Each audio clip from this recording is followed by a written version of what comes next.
to another episode of Talk Gnosis. Tonight we're being joined by Jason Mehmel as we discuss Gnosticism and comic books. Good evening, Jason. Welcome to Talk Gnosis. How are you? Not too bad, not too bad. Thanks for having me. This is pretty exciting. It is, and I think a pretty interesting discussion. Wouldn't you say so, Bishop Peterson? I'm really excited about this. It's been a long time, but I was really into comic books when I was younger. Not so much the fringe stuff, but a lot of DC and Marvel and that sort of thing. And it was I was kind of the only girl in the comic book shop. I kind of feel like cool. that now, being in the clergy as well. Maybe a confusion here, but yeah, absolutely. Cool. Well, I think probably a good way to kind of start this is that, obviously we discussed a lot of Gnostic themes in movies and television. But is there really enough Gnosticism, you think, Jason, in comic books to actually warrant a separate discussion of Gnosticism in comics?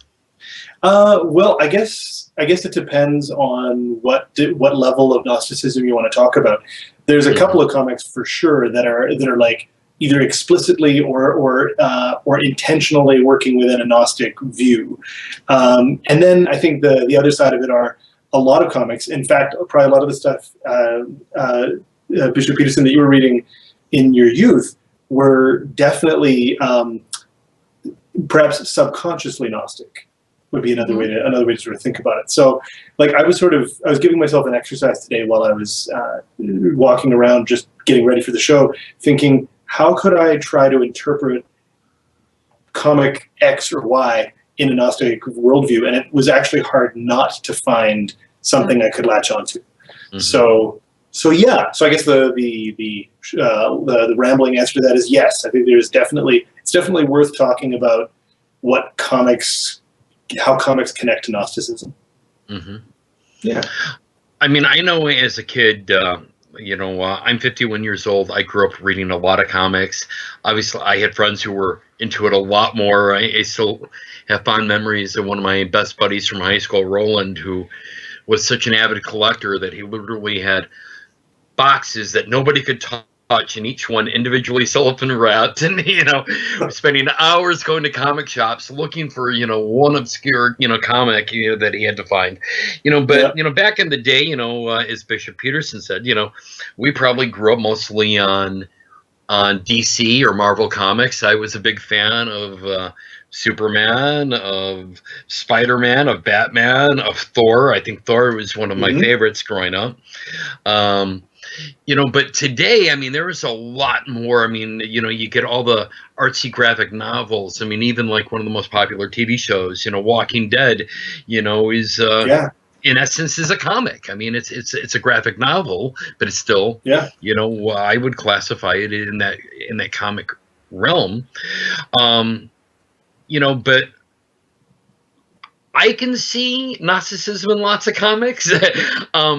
But that being said, and I would like everybody's kind of feedback on this. I mean, for me, I see Gnosticism in lots of things. So, is it like the person who buys, a Volkswagen and goes, oh, now I see all the Volkswagens driving down the road? Is it because we're Gnostics? Do we tend to be looking for those themes?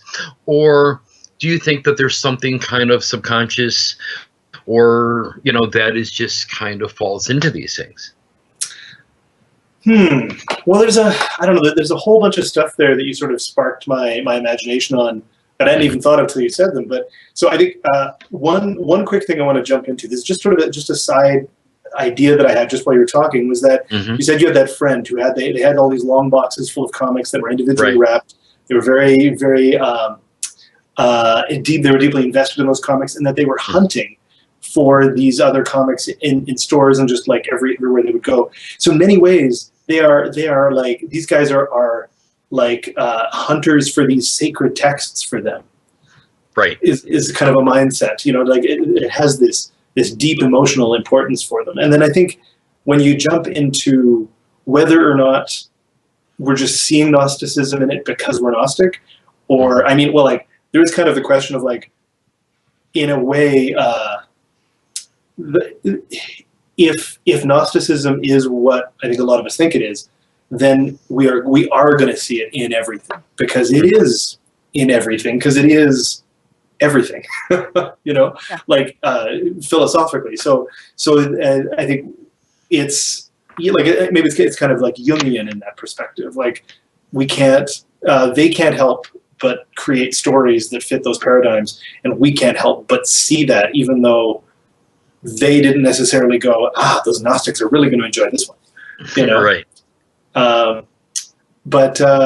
But yeah, like so, like say Spider-Man, for example. Like Spider-Man is a person who essentially discovers a different world that he didn't know before, because he was living a quote unquote normal life, and you could argue that different world existed even without Spider-Man becoming Spider-Man, because many of those, like Dr. Octopus, would still have his Dr. Octopus accident, and you know, and so on and so forth. So and the rest of the superheroes would still exist even if Spider-Man just, you know, so it went like, a spider, splat, you know, instead of ouch.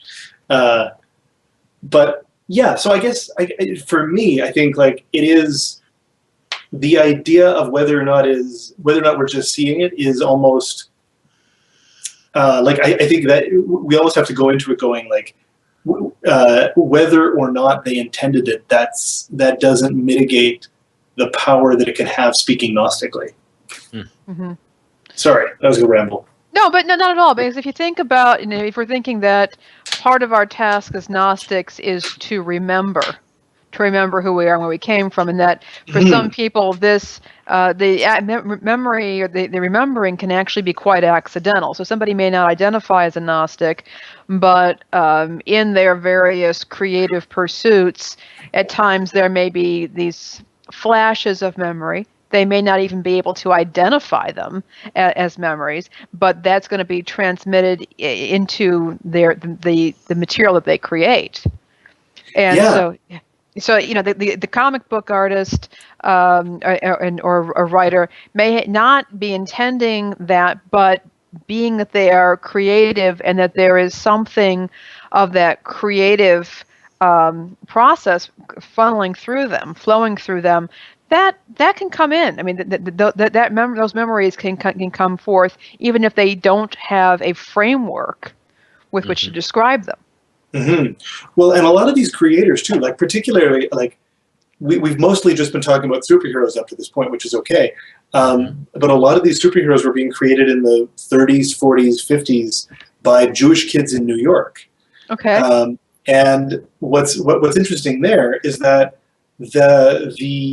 that quality of Judaism, and I am by no means an expert in talking on this subject, so I'm about to pull the ripcord on this and escape it quickly so I don't say something stupid. but I think like just talking about what they intended versus like what they sort of remembered as well, is that I think there's even a cultural milieu of transformation and of a sort of a wider world than the material one that I think is probably a big part of what permeates the work that they ended up creating. Sure. Yeah. And I think that I mean, I remember some of the comics that I really liked. I mean, I really liked Batman. Batman I identified with, and if you want to talk about alienation, well, there you go. And of course, the curious thing about Batman is that he is not he's not a superhero that has superpowers. He's not a mutant. He's not from another planet. He is a man who's used technology and a lot of money and his own discipline and skills to make himself into a superior fighter and somebody who's who can very effectively combat evil. But this is somebody who and we keep on going back to this theme in the show, Bishop Canterbury, about spiritual discipline. And what a person can become. It's not necessarily even a supernatural power. It's what a human being can become when they recognize their own possibilities. Right, and then living up to that full potentiality. Yeah, and come into that instead of accepting a mediocre life. So for me, you know, there could be something right there. And there's actually just going in there too, like talking about Batman with the discipline that he brings to the work that to the work of saving Gotham. because a big part of saving Gotham is fighting.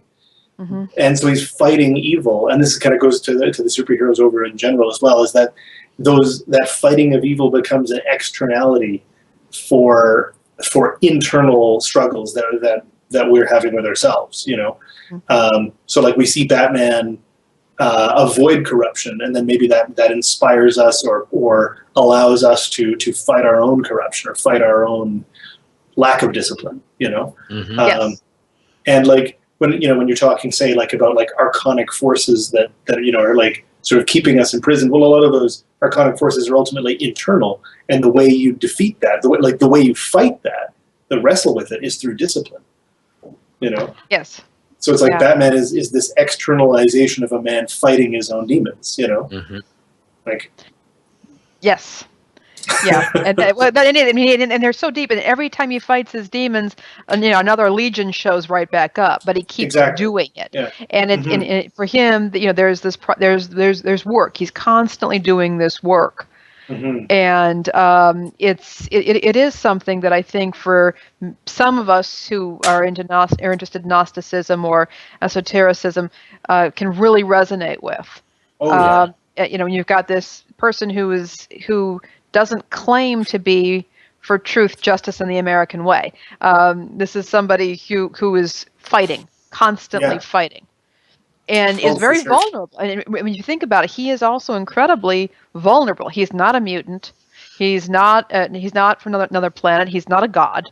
Mm-hmm. He is a man, and he is doing, every time he does this, he makes himself vulnerable in ways that Superman is not vulnerable. Yeah. Oh, exactly.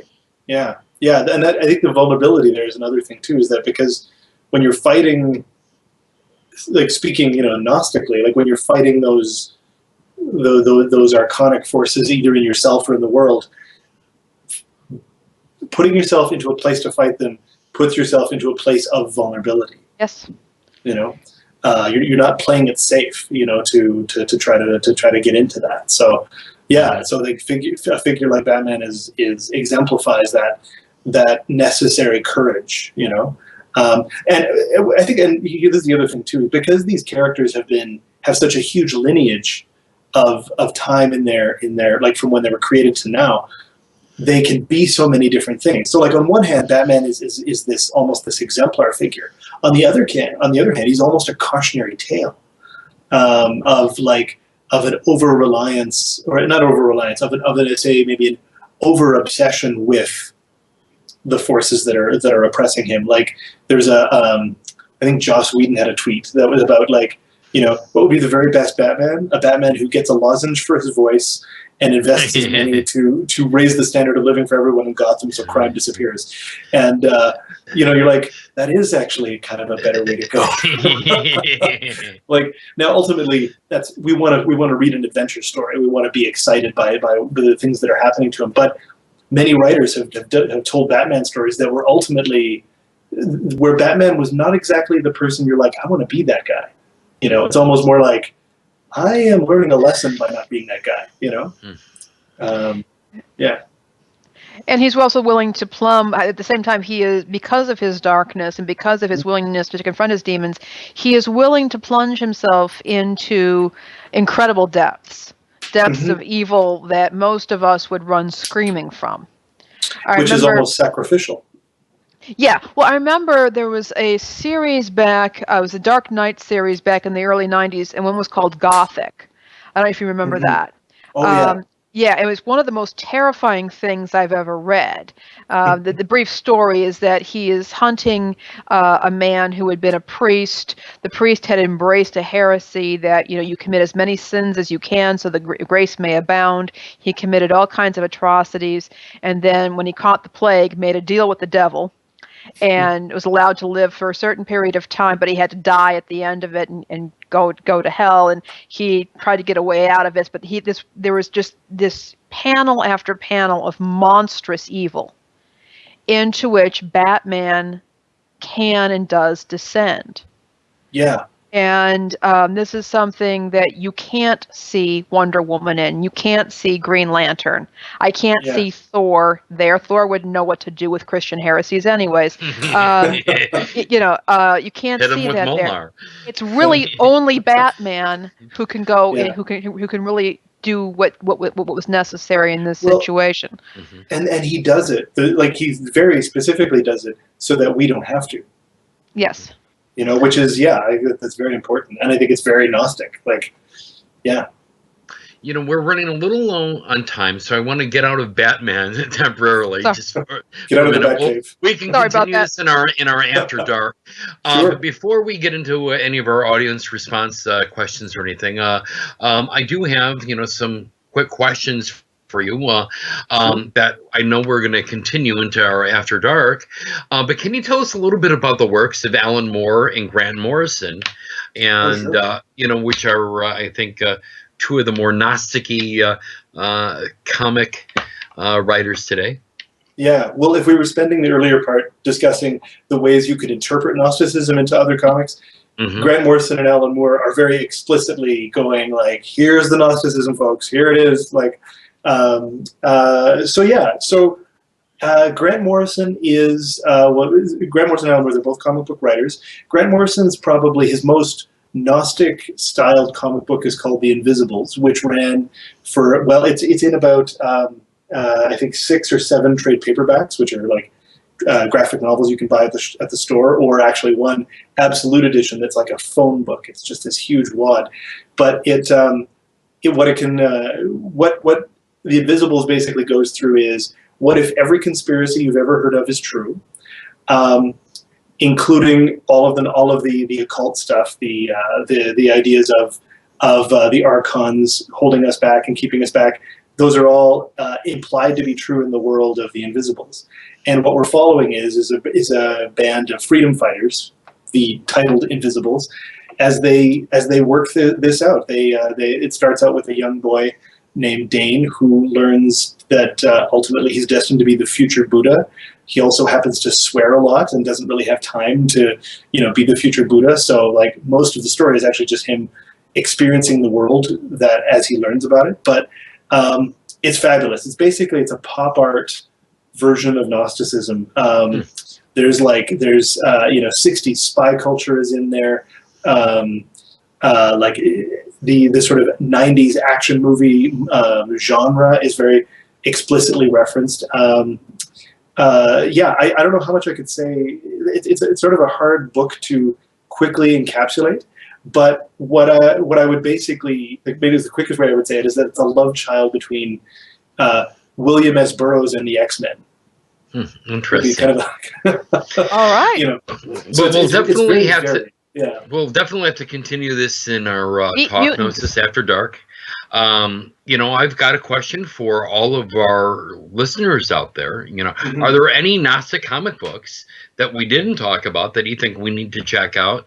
We can, check those out if you leave comments on our YouTube video, here on our YouTube channel, on our Facebook page. So please, anything that we've left out, I think we're just scratching the surface here in the video. So make sure you definitely check out our After Dark, because I think we're going to get a lot more into this with Jason. One super quick thing. Alan Moore is also huge. I should have given him more time. Sorry. We'll get into that. We'll get into that now After Dark. But Sure. Thank you, because I know it's important, and I have a Batman fetish, so I apologize to all of our viewers, and particularly to Father Tony. And Alan Moore and everybody else. But what I will say is that we are talking about our After Dark podcast, and what we do is after we record these video shows, we do an hour-long audio podcast, and that's usually released probably 5 to 7 days after the video show. But what I can tell you is that if you are a patron, that you actually help to support our programs, you can actually sit in and watch us while we record the podcast. And it's kind of a lot of fun. And so if you were interested in being one of our patrons, you can go visit Patreon, patreon.com/Gnostic. From there, you can pledge a small amount per video or podcast that we produce here at the Gnostic Wisdom Network.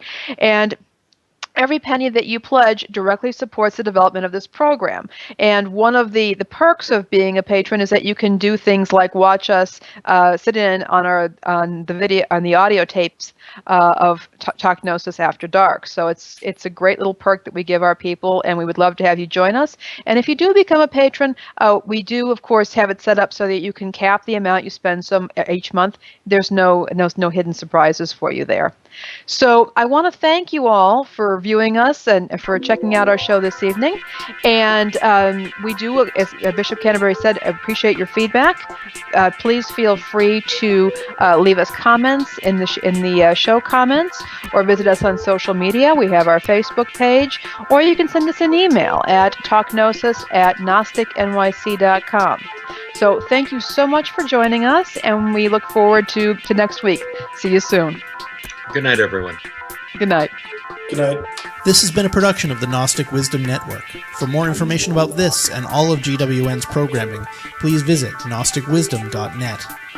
The opinions expressed in this show do not necessarily reflect the opinions of GWN, the Apostolic Johannite Church, or any other organization. This has been released under a Creative Commons Attribution Share Alike 4.0 International License and is brought to you by the generous support of our patrons. To support our programs and become a patron, please visit patreon.com/Gnostic. That's patreon.com/GNOSTIC.